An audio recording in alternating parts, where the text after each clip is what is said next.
Quem se interessa por arte na segunda metade do século XX no Brasil, em algum momento, mais cedo ou mais tarde, vai esbarrar com Palatinnik. E eu fui me interessando, primeiro, escrevendo sobre o concreto e o neoconcreto no Rio de Janeiro, o lugar que o Palatinnik tinha aí dentro desse ambiente, por conta dele estar dentro e ao mesmo tempo não ser um artista completamente ligado ao movimento, mas ele sempre esteve ali presente, é o ponto de partida para essa discussão, digamos, construtiva no Rio de Janeiro. E depois, essa participação dele na primeira Bienal, em que ele manda o cinecromático, qual é a genealogia desse trabalho, nascendo de uma crise, desse contato dele com o Hospital do Engenho de Dentro da doutora Nise da Silveira. E a partir disso, me deu muita vontade de pesquisar essa relação de uma arte que lida com a tecnologia, que lida com a racionalidade, que nasce da crise de um artista trabalhando dentro do hospital psiquiátrico com internos psiquiátricos. E o Palatinnik desdobrando isso numa arte, vamos chamar assim, racional. É a partir desse domínio tecnológico que ele produz aquela liberdade de movimento cromático que é o cinecromático. Então, da razão vem a expressão. E essa, eu acho que é uma equação que o Palatinnik é absolutamente singular. Um sujeito que se dedica não só a trazer, digamos, um novo aspecto à obra de arte, mas um sujeito que sempre se interessou pelas descobertas da ciência, As visitas ao ateliê Palatinnik são sempre reveladoras e aquele ambiente ali meio laboratório, o professor Pardal e ao mesmo tempo uma vibração criativa tão vigorosa.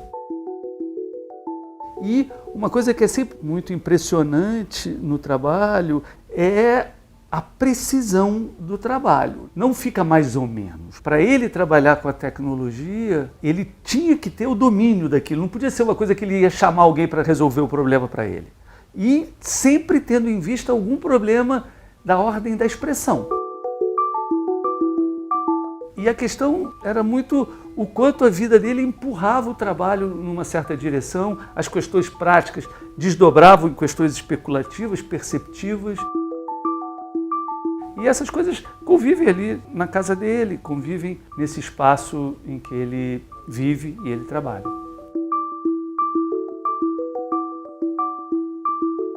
No final dos anos 80, Frederico Moraes falou para mim que eu precisava conhecer melhor a obra do grande Palatinnik. Eu fiquei encantada com o que vi e aí comecei a representar Palatinnik, fazendo uma grande retrospectiva. Ele tem uma coerência no seu trabalho, sempre nesse ritmo, seja ele trabalhando nos cinecromáticos, seja ele fazendo seus cinéticos, que são um balé.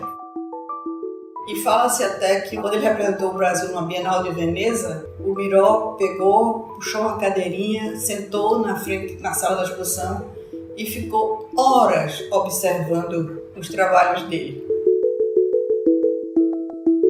No final dos anos 90, início desse século, ele começa a se dedicar à série W, que é a continuidade dessa pesquisa do tempo, movimento e da própria pintura, através de um artifício que, por um lado, se conecta a toda a trajetória dele, por outro, abre uma possibilidade ímpar para se pensar a pintura sendo produzida no Brasil.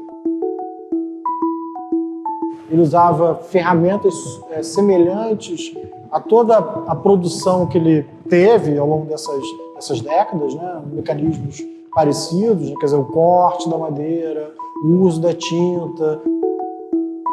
O trabalho dele é muito econômico e, ao mesmo tempo, muito potente, e especialmente nesses trabalhos, os relevos, os Ws, isso tem ali uma certa harmonia da forma, mas que se dá também pela singeleza, pela suavidade, pela delicadeza. Essas obras, ao contrário de manifestações espetaculosas, elas se dão num regime de proximidade também do público frente a esses trabalhos. Tem um caráter que eu diria até mágico, no sentido em que, primeiro, as pessoas se perguntam como ele fez esses trabalhos, e a outra circunstância lúdica, que é a participação do espectador. Então, acho que o Palatinic é esse artista que, de uma certa maneira, ele tem uma coerência, sem dúvida nenhuma, no trabalho dele, e, por outro, ele alimenta outras possibilidades para se pensar pintura, luz, tempo e movimento.